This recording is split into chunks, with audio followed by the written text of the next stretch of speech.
Hello student, मैं M के पांडे आपको अपने चैनल मैथमेटिक्स में स्वागत करता हूं।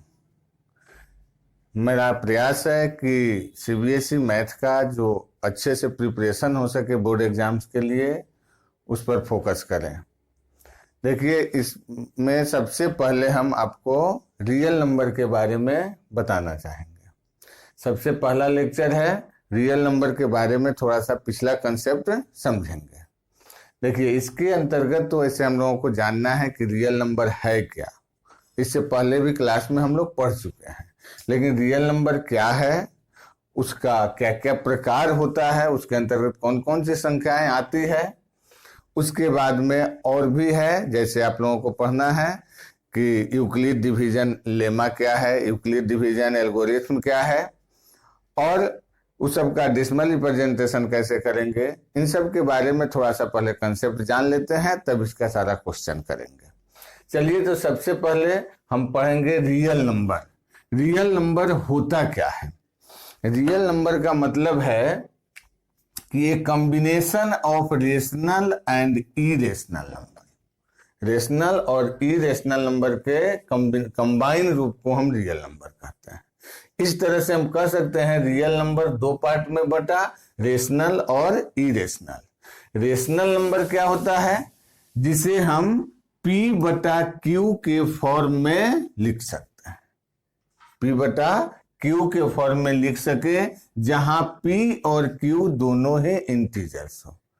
A number in the form of P by Q where P and Q are integers and Q is not equal to 0। ये दोनों ही इंटीजर होना चाहिए और Q 0 नहीं होना चाहिए, तब यह रियल नंबर कहलाएगा, रेशनल नंबर कहलाएगा और रियल नंबर का भी पार्ट होगा।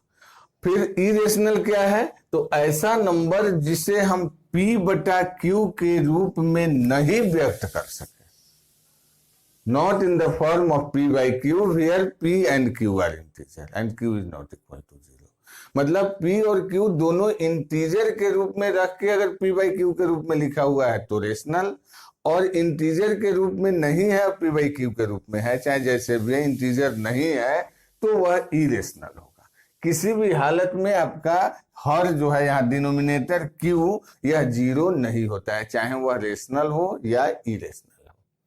रेशनल नंबर के अंतर्गत जितने भी नंबर हैं, जैसे नेचुरल नंबर, नेचुरल नंबर हो गया, all counting number are natural number, तो जितने भी काउंटिंग नंबर है सब रेशनल नंबर का ही पार्ट होता है। नेचुरल नंबर में जब 0 को भी शामिल किए तब होल नंबर हुआ।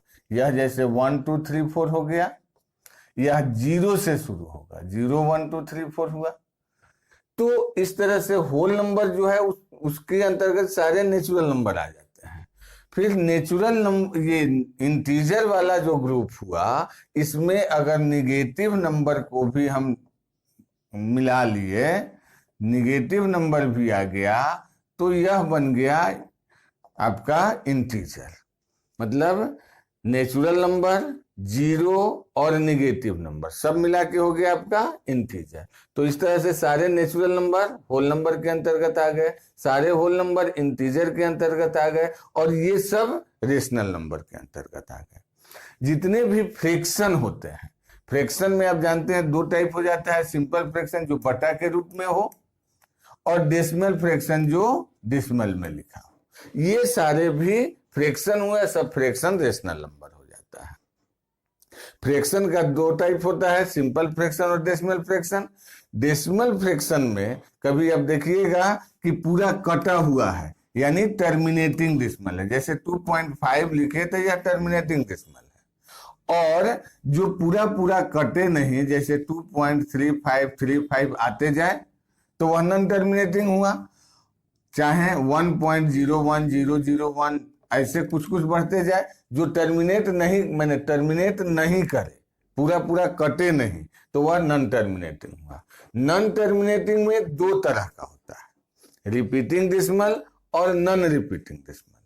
रिपीटिंग डेसिमल में क्या हुआ जो बार बार एक ही डिजिट या ग्रुप ऑफ डिजिट जो रेकरिंग वाला नंबर होता है वह रिपीटिंग डेसिमल कहलाता है। और जो नहीं रिपीट करे 01 001 0001 इस तरह से है, जो रिपीट नहीं करता है वह नॉन रिपीटिंग डेसिमल नंबर है। तो डेसिमल टर्मिनेटिंग डेसिमल हुआ और नॉन टर्मिनेटिंग हुआ। नॉन टर्मिनेटिंग के अंतर्गत रिपीटिंग आया और नॉन रिपीटिंग, मतलब नॉन टर्मिनेटिंग रिपीटिंग और नॉन टर्मिनेटिंग नॉन रिपीटिंग। तो नॉन टर्मिनेटिंग नॉन रिपीटिंग जो नंबर होता है यह इरेशनल नंबर हो जाता है। यह अपरिमेय संख्या इरेशनल नंबर हुआ और बाकी जितना नंबर आप देखें सब रेशनल नंबर के अंतर्गत आ जाएगा। तो एक नंबर जो मिला यहाँ जिसका decimal representation non terminating non repeating हो। अब जनरली हम इरेशनल पहचानते कैसे हैं? तो जितना भी नंबर जो रूट के अंदर हो, जिसका हम पूरा पूरा स्क्वायर रूट नहीं कर सके या क्यूब रूट नहीं कर सके, उसका रूट वाला साइन नहीं हटेगा, यानी किसी नंबर का पावर जब बटा में हो तब भी यह इरेशनल नंबर होगा। और इसका जो डेसिमल रिप्रेजेंटेशन जब √5 को हम डेसिमल में बदलेंगे तो वह नॉन टर्मिनेटिंग नॉन रिपीटिंग आता है। तो मुख्य रूप से क्या हुआ कि जो नंबर जिसका decimal representation non terminating non repeating होगा वह सारा इरेशनल नंबर के अंतर्गत आ जाएगा। तो इस तरह से आप डेसिमल रिप्रेजेंटेशन समझ गए। अब प्रश्न है कि इस डेसिमल रिप्रेजेंटेशन के बारे में थोड़ा सा जानना कि कैसा नंबर होगा जो नॉन टर्मिनेटिंग होगा और कब वह टर्मिनेटिंग होगा। थोड़ा सा अगर इसको आप पॉज करके उतार सकते हैं या स्क्रीनशॉट ले सकते हैं तो ले लीजिए, हम मिटाते हैं इसको। चलिए अब है आपका टर्मिनेटिंग। जैसे यहाँ कुछ हम डेसिमल नंबर लिखते हैं, 2/5 है, 3/8 है, 7/20 हुआ, 3/25 हुआ। ये सब नंबर देखिए, ये जितने नंबर हम लिखे सब p/q के फॉर्म में है। और इनका अगर हम डेसिमल रिप्रेजेंटेशन यहाँ लिखें तो डेसिमल रिप्रेजेंटेशन क्या आएगा? 2/5 0.4, यह आ जाएगा 0.83 जा 24, तो पहले 3 हो गया, फिर 6 0 तो 8 7 जा, फिर 8 5 जा। ये हो गया इसका डेसिमल रिप्रेजेंटेशन। ये हो जाएगा 0.35, यहाँ हो जाएगा 0.12। इस तरह से ये सारा जो डेसिमल रिप्रेजेंटेशन लिखा गया यह पूरा पूरा कट गया है। तो ये सब जो आपका एग्जाम्पल हुआ यह टर्मिनेटिंग डेसिमल हो गया, टर्मिनेटिंग डेसिमल के अंतर्गत आ जाएगा। अब यहां लिखते हैं जैसे 2/3 है, 4/11 है, 1/7 है। इन सब का अगर डेसिमल रिप्रेजेंटेशन देखें तो इसका क्या होगा? 0.666 जाते जाएगा, यानी इसको हम लिख सकते हैं 0.6 ऊपर लिख लें, मतलब 6 बार बार दोहराया जाएगा। इसका अगर करते हैं तो 0.3 फिर 70 तो 6 फिर 40 तो फिर 3 फिर 6 फिर 3 फिर 6, इस तरह से आएगा। यानी इसको लिख सकते हैं 0.36 का देख लें। इसका लिखें तो 0.1 हो गया, फिर 30 4, फिर 20 2 बार, फिर 60 8 टाइम्स लगेगा, फिर 40 7 5 जा, फिर 50 7 7 जा। यही चीज फिर दोहराया जाएगा यहाँ, तो इतना पर रेखलन हो जाएगा। तो इस तरह से हम जो इधर नंबर लिखे इसमें क्या देखते हैं कि या तो एक डिजिट बार बार आ रहा है, या यहाँ 2 डिजिट आया, यहाँ 6 डिजिट आया, मतलब एक डिजिट या ग्रुप ऑफ डिजिट बार बार दोहराया जाए तो यह नॉन टर्मिनेटिंग हुआ। लेकिन रिपीट कर रहा है तो इसलिए रिपीटिंग हुआ। तो नॉन टर्मिनेटिंग नॉन रिपीटिंग हुआ, सॉरी रिपीटिंग हुआ। तो यह हो गया नॉन टर्मिनेटिंग, और रिपीट कर रहा है तो रिपीटिंग। तो जितने भी रेशनल नंबर है या तो वह टर्मिनेटिंग डेसिमल में आएगा, नहीं तो नॉन टर्मिनेटिंग डेसिमल में आएगा। अब इसमें थोड़ा सा ध्यान दीजिए, इसका जो बटा में हम लिखे हैं, इसका क्यू का जो वैल्यू है, डिनोमिनेटर है, इसका अगर प्राइम फैक्टराइजेशन किया जाए तो केवल 5 आएगा। इसका करेंगे तो 2 इंटू 2 इंटू 2 यानी 2 का पावर क्यूब आ जाएगा। यह हो जाएगा 2 स्क्वायर इंटू 5, ये हो जाएगा 5 स्क्वायर। ठीक है, तो जितने भी टर्मिनेटिंग डेसिमल में रिप्रेजेंट होने वाले नंबर होंगे, वो जो पी बाई क्यूब में जब होंगे तो उनके डिनोमिनेटर का जो प्राइम फैक्टराइजेशन होगा, प्राइम फैक्टराइजेशन इसका 2 का पावर m गुना 5 के पावर n के रूप में होगा। देखिए यहाँ 5 आया केवल, यहाँ केवल 2 आया, यहाँ 2 और 5 दोनों आया, यहाँ 5 आया। तो या तो केवल 2 आए, या 2 और 5 दोनों आए, या केवल 5 है। तो इस तरह के नंबर का डेसिमल रिप्रेजेंटेशन टर्मिनेटिंग होगा।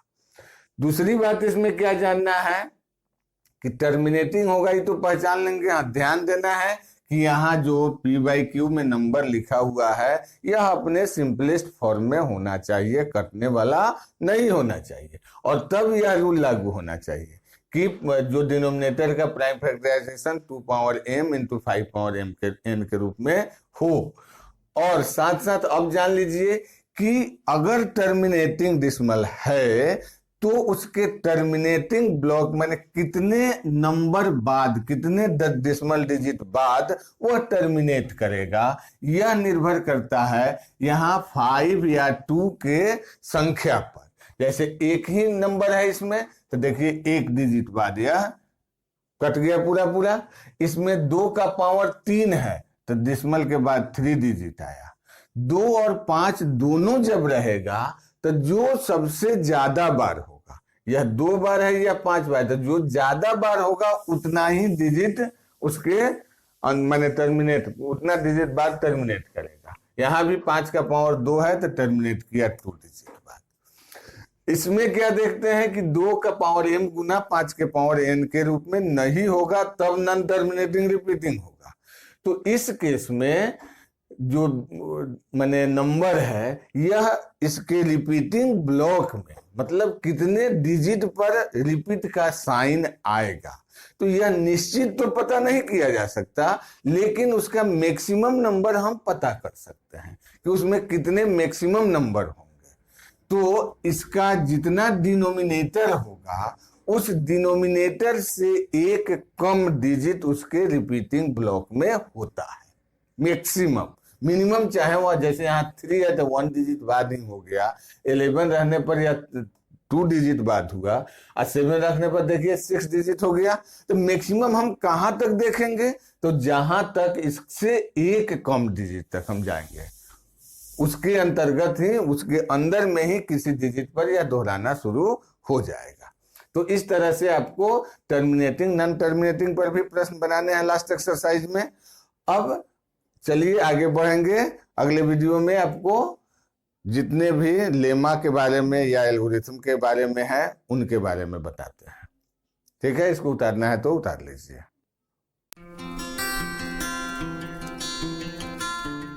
चलिए, इस लेक्चर में आप लोग रेशनल नंबर और इरेशनल नंबर के बारे में अच्छे से जाने। इस पर एक क्वेश्चन मेरे तरफ से है, क्वेश्चन ऑफ द डे। क्या है कि आप जानते हैं पहले से कि जितना भी पी बाई क्यू के रूप में नंबर होता है सब फ्रैक्शन होता था, और उसके बाद उसी को हम फिर कहते हैं पी बाई क्यू के रूप में होता हुआ रेशनल नंबर है। तो फिर दोनों में डिफरेंस क्या है बताना है आपको कि रेशनल नंबर, ऐसे डिफरेंस बिटवीन रेशनल